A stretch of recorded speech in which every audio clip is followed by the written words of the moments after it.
नमस्कार दोस्तों, धर्म रहस्य चैनल पर आपका एक बार फिर से स्वागत है। मधुमती योगिनी साधना अनुभव भाग 3 और आखिरी भाग है।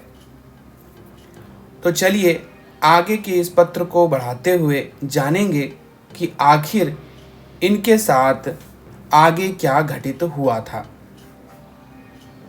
तो जैसा कि हम लोग जानते हैं, पिछली बार वह लड़की से जब यह मिलने गए तो उसने तो इन्हें पूरी तरह से नकार दिया था और बिल्कुल भी इस बात के लिए वह तैयार नहीं थी कि आखिर वह इसे क्यों अस्वीकार कर रही थी और पहचान भी नहीं पा रही थी।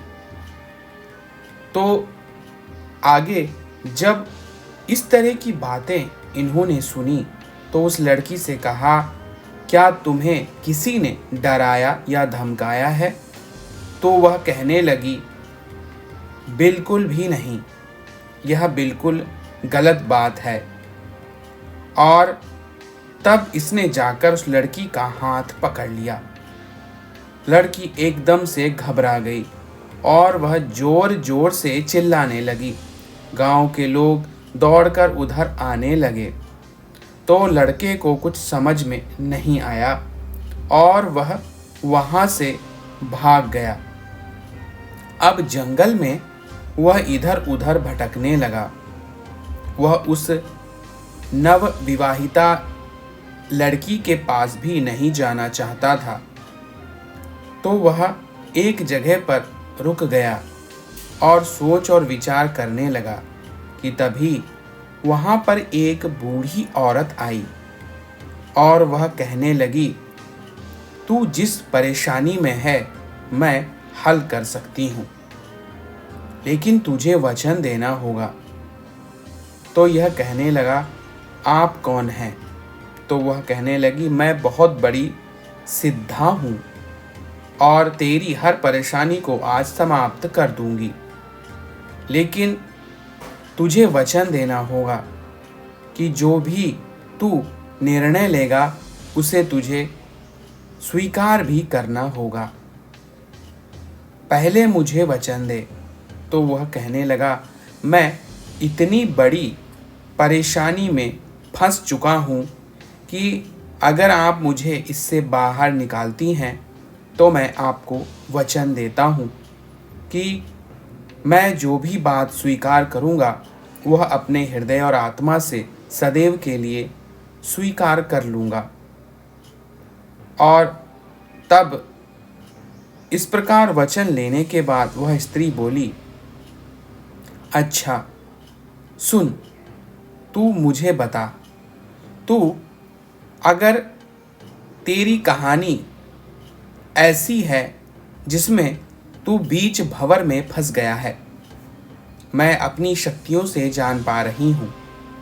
अच्छा तू ये बता, मैं अगर तुझसे विवाह करना चाहूँ या उस लड़की जो गांव की है तुझसे शादी करना चाहती है और तू भी उससे शादी करना चाहता है, या फिर वह तीसरी लड़की जो गांव में है और जिससे तूने शादी कर ली है, इन तीनों में से तू किसे स्वीकार करेगा? भली भांति विचार कर ले। मैं भी मायावी रूप धारण करती हूँ, मैं बहुत सुंदर स्त्री बन जाऊंगी।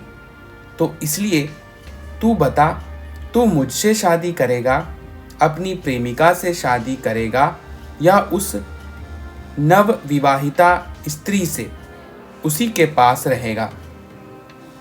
तब लड़के ने कहा, वह नवविवाहिता तो मेरी जिंदगी में अपने आप आ गई, आप भी ऐसे ही आ गई हो, लेकिन मैं तो पहले से उस लड़की से ही प्रेम करता था, इसलिए मैं अगर सच में शादी करूँगा तो उसी लड़की से करूँगा, यही मेरी इच्छा है। तब इस बूढ़ी औरत ने कहा, एक बार फिर से विचार कर ले, तू मुझसे शादी करेगा उस गांव वाली लड़की से शादी करेगा या फिर उस स्त्री से जिसने तुझे अपना पति मान लिया है। फिर इसने कहा, मैं केवल उसी लड़की से शादी करूंगा जिसे मैं पसंद करता हूं, और वह लड़की वो गांव वाली लड़की है। तब यह सुनकर वह जोर जोर से हंसने लगी और एक बहुत सुंदर स्त्री में वस्त्र आभूषणों के साथ प्रकट हुई और कहने लगी, उत्तम। और फिर अचानक से मेरी नींद खुल गई। मैंने ये जो सपना देखा था इसका रहस्य मैं बिल्कुल भी समझ नहीं पाया। तब मैंने अपनी उस साधना को आगे जारी रखा और उसका वह चरण पूरा कर लिया, लेकिन उसके बाद कोई अनुभव गुरुजी नहीं हुआ। लेकिन एक विचित्र बात इसके बाद घटित हुई। साधना होने के बाद परिवार के सारे सदस्य नैना देवी मंदिर जाने का प्लान बनाते हैं और हमारे दूर के कई और रिश्तेदार भी आ रहे थे, तो उन सबके साथ जाना था। हम सभी लोग ट्रेन के पास पहुँचे और पहली बार मैंने उस लड़की को देखा जो हमारे दूर के रिश्ते में आती थी। वह भी हमारे साथ ही जा रही थी। पहली बार उसे मैंने देखा था। बहुत ज़्यादा सुंदर, लेकिन सबसे बड़ा अचरज ये था कि उसकी शक्ल मेरी पूर्व जन्म की प्रेमिका से मिल रही थी। मुझे कुछ समझ में नहीं आ रहा था, पर उसे देखकर दिल में बहुत तेज बेचैनी थी। सांसें ऊपर थीं। उसे देखकर अजीब सा आकर्षण होता था। बार बार उसे ही देखने का मन करता। और तब जब हम लोग इस यात्रा में थे, तो मैं उसके पास जाकर बैठ गया और उससे बातचीत करने लगा।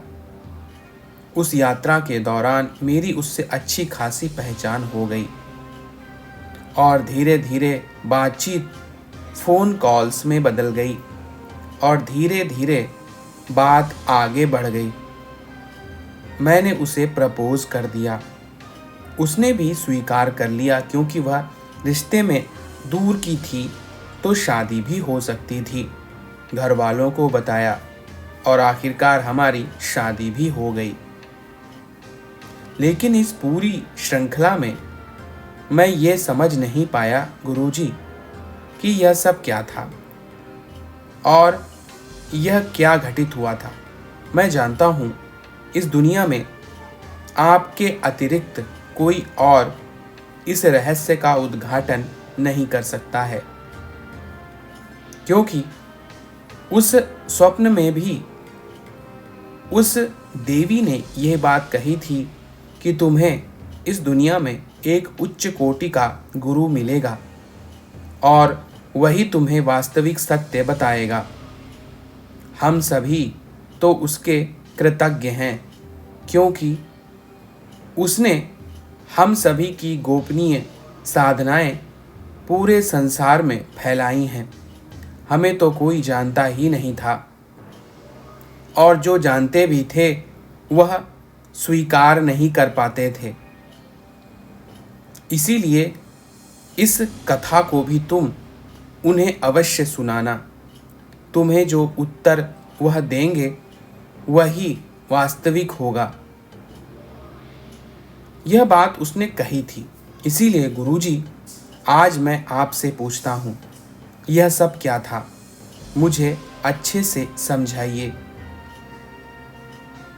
आप सभी का धन्यवाद और गुरुजी को विशेष रूप से प्रणाम।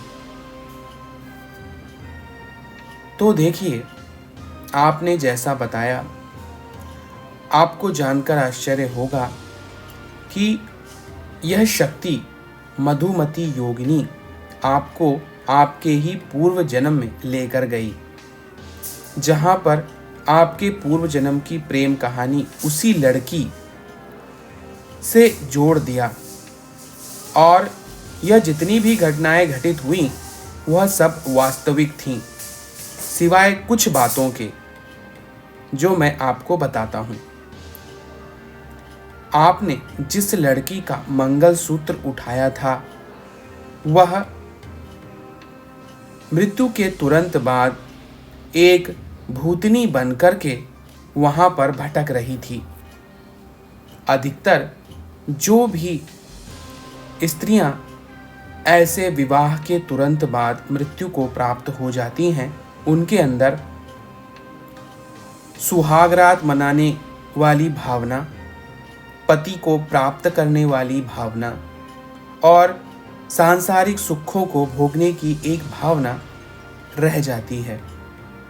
इसलिए वह चाहती थी कि उसकी शादी हो, उसे पति का सुख मिले और इसीलिए उसने आपको चुना, उसने आपसे विवाह भी किया ताकि उसकी मानसिक और जो व्यक्तिगत इच्छाएं हैं जो मरते वक्त रह गई थी वह सभी पूर्ण हो जाएं। और उसने इस प्रकार आपसे वह पूर्ण कर लिया। लेकिन यह जो घटना जोड़ी गई है, यह घटना उस वक्त नहीं घटित हुई थी। बस आपके हाथ में वह एक मंगलसूत्र आ गया था। इसके बाद की जो कहानी है, मधुमती ने आपके जीवन से जोड़कर उस भटकती हुई आत्मा को मुक्त करवा दिया आपके माध्यम से, क्योंकि उसकी यही अंतिम इच्छा थी कि उसका विवाह उसके पति से हो। मरते वक्त अधिकतर ऐसी ही इच्छाएं विद्यमान रहती हैं और इसके माध्यम से उसने आपकी न सिर्फ मदद की बल्कि परीक्षा भी ली। परीक्षा में उसने जो प्रश्न पूछा था कि आप किससे विवाह करेंगे, आपकी प्रेमिका, उस भूतनी या फिर मधुमती योगिनी से, तब आपने स्वयं वचन देकर यह बात स्वीकार की कि आप विवाह जो करेंगे वह अपनी प्रेमिका से ही करेंगे। और यही वरदान देकर मधुमती योगिनी चली गई। शक्तियां इसी प्रकार से आपके स्वप्न इत्यादि के माध्यम से आपकी परीक्षा लेती हैं और उस दौरान आपको वह परखती हैं। उसने आपको परखा, आपकी पूर्व जन्म की जो इच्छा थी उसको पूर्ण किया, आपको आपके पूर्व जन्म की प्रेमिका से मिलवा दिया और शादी भी करवा दी। इतना ही नहीं, पूर्व जन्म में जो भटकती हुई वह आत्मा, वह नव विवाहिता लड़की थी, उसको भी आपके द्वारा ही मुक्ति प्रदान कर दी। जैसे ही उसकी शादी आपके साथ हुई, और आपने जो बात नहीं बताई है मैं वह भी जानता हूँ कि अवश्य ही उसने आपके साथ शारीरिक संबंध भी बनाए होंगे। यह भी उसकी अंतिम इच्छा थी। इस प्रकार दोनों बातें होने के कारण अंततोगत्वा आप के जीवन में आपकी प्रेमिका आपको मिली, वह भूतनी मुक्त हो गई। और क्योंकि आपने मधुमती को सिद्ध करने की कोशिश की थी, लेकिन आपने स्वयं उसे वचन देकर उसे ही छोड़ दिया, इसलिए वह भी वचन मुक्त हो गई। तो यह था इनका अनुभव। अगर आज का वीडियो आप लोगों को पसंद आया है तो लाइक करें, शेयर करें, सब्सक्राइब करें। आपका दिन मंगलमय हो। धन्यवाद।